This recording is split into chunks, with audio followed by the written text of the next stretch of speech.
What's shakin' bacons? I'm excited to be back. I feel like I have not filmed in freaking forever. I had to go to 2 weddings and rehearsal within the space of 5 days over the past week or so. I'm just now getting back into the swing of things. I'm just now able to film, but I'm excited to be back and interacting with you guys and filming for you. And I'm really excited to be talking about the movie that I'm going to be reviewing today, which you've probably already seen from the title. I've been waiting 14 years for this sequel, so I was excited, you know what I'm saying?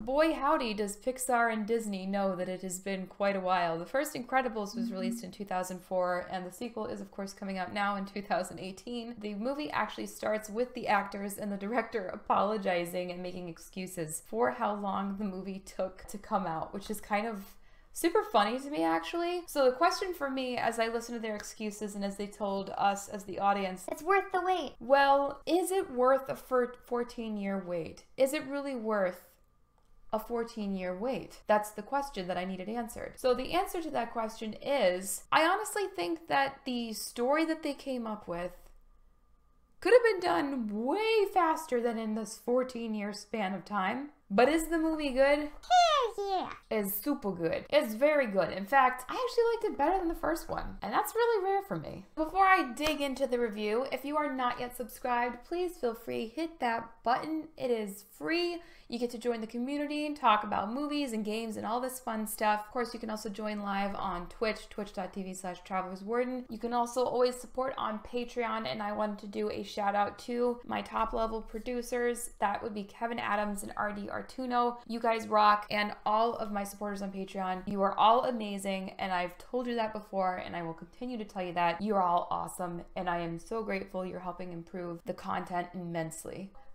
I'm planning on keeping this spoiler free, so you don't have to worry about me telling you to scooch along because I'm going to keep this on the up and up. We're not going to dig into spoilers because there aren't really too many things you can spoil in this movie regardless. Incredibles 2 is of course a Pixar film and it is directed by Brad Bird, who directed the first Incredibles. He's also known for The Iron Giant, Mission Impossible Ghost Protocol. He also did Ratatouille. He did a lot more. He's also lent his voice acting talents to various movies, including Edna, who is probably my favorite character out of the entire Incredibles universe. I freaking love Edna. He did a great job. The plot for this movie revolves around the same central conflict that you see in the first movie, namely that it is centering on the primary issue that the Incredibles face that creates these problems for them, in that in this world and in this universe, supers as they're called are illegal. I thought superheroes were still illegal. Hey. And this gets demonstrated right off the bat when the film picks up directly after the first one. It's like we haven't waited 14 years, picks up right with the Underminer, and you see how that unfolds and you really get an idea of why in this reality and in this universe they have an issue with the supers and how they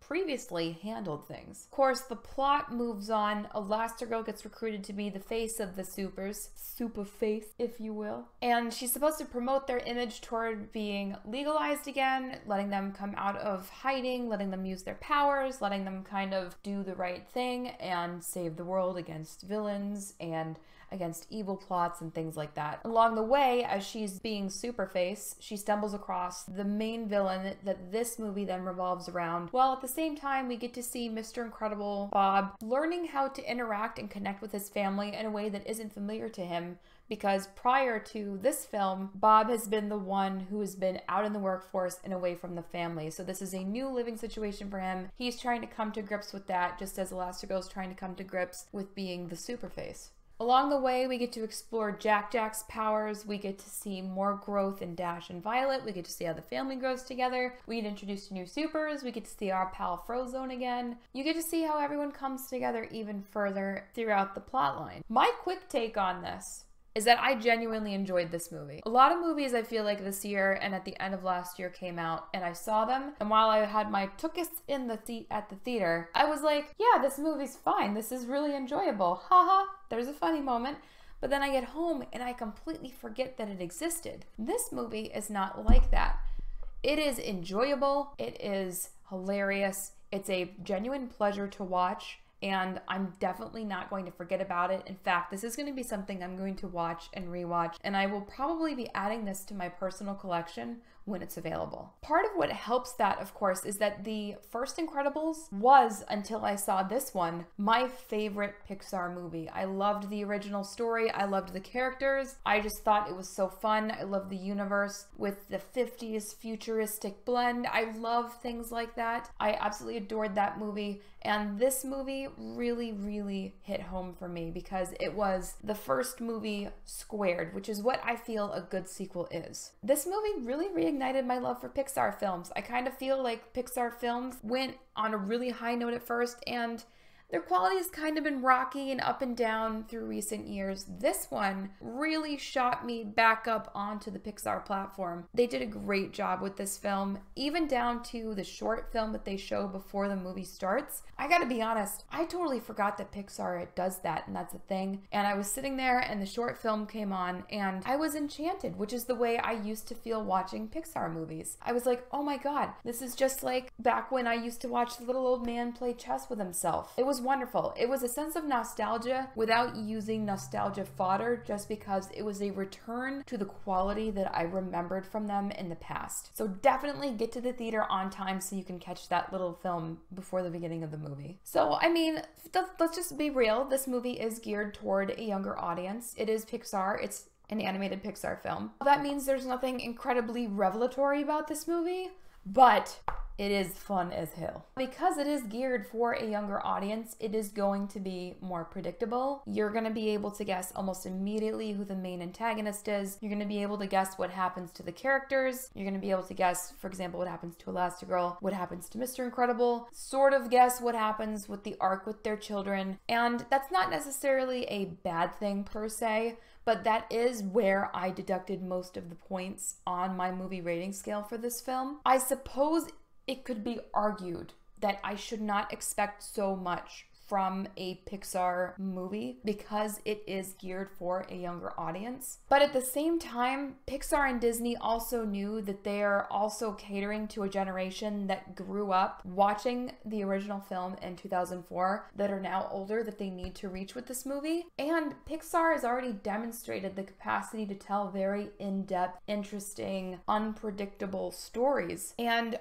after 14 years especially, I feel like you should have brought a little more A game than you did in terms of the storyline. Plus, not to mention, like they set the level so high that I also kind of hold them to a different standard anyway. And I felt they could have been a little more creative with the plot line and addressed some of those issues and addressed a couple plot holes that are very evident if you're not young enough to not notice them, that kind of pop up. And that's another area, along with a little bit of rushed pacing, that I had to deduct points for on my scale. I mean, Pixar has always had incredible animation, and they've always had incredible interesting stories. And they did knock it out of the park with this movie in terms of their old and their new characters. Even their background characters are highly individual. Each one is unique. They all are so interesting to look at. As you watch, your eye doesn't really want to settle on any one person or place or feature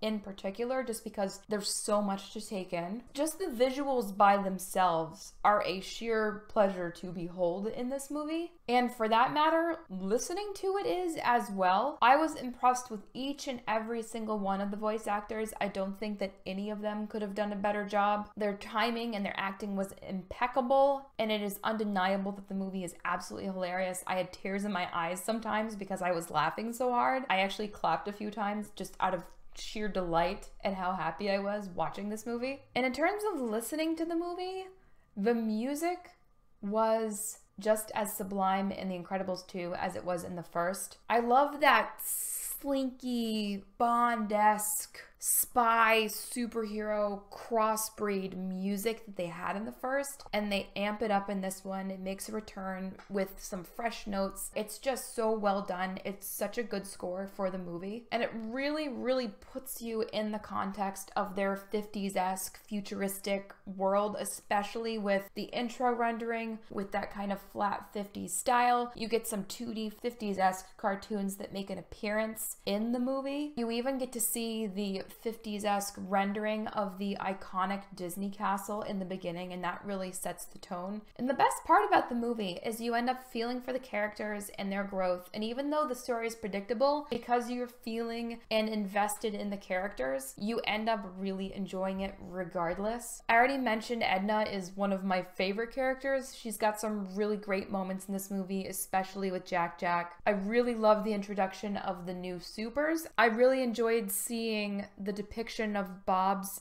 anguish and inner turmoil that he felt watching Elastigirl step into the role that he's been coveting for so long, especially since he's been working at these crappy jobs, and watching him grow in that area. It was interesting watching him grow as a character. For that matter, it was interesting watching Elastigirl grow, because in many ways she doesn't want to be Superface in this movie. So you get to see growth on both of their parts, and it makes their family at the end of the movie much more whole. And we can't not talk about Frozone. Like, Frozone became just about everybody's favorite character, one of the top characters from this movie. Even though he didn't have a lot of screen time in the first one, they gave him way more screen time in this one. He definitely played a larger role. They really emphasized how important Frozone was as a super, because even though the movie is centered on this family, the plot is really about all of the supers and their situation with the illegal versus legal status that they have. It was really fun to see sassy Samuel L. Jackson coming back as Frozone in this. This movie really is quintessential Pixar. It hits all the right buttons emotionally, hits your funny bone. It has a good story, great visuals, great plot. It's just a well-made, overall great film. There's a few surprising moments in the plot that help smooth over the predictability issues, and you really get to enjoy yourself and laugh it up while still getting presented with a solid core of a story. As I mentioned, I'm probably going to end up watching and rewatching, especially since I really loved the first one and I like this one even better. If you're a fan of the original, I highly recommend seeing this. My final score for The Incredibles 2 is 91%. I loved it. I'm going to include it in my personal collection when it's available. It is such a fun romp. If you really just want to go to the theater and enjoy yourself with a solid story and solid characters and have fun, I highly recommend this movie. It's a great sequel to the original. Have you guys seen this? Are you planning on seeing it? And if you have seen it, who was your favorite super in this movie? Your favorite new super? I thought Rick was hilarious. And that's all I'm going to say about it. Tell me what you think. Tell me if you see this movie. Tell me if you're gonna. If you're all having a great week so far, I hope you have a great weekend. I've missed you all, and I will catch you later. Bye, guys.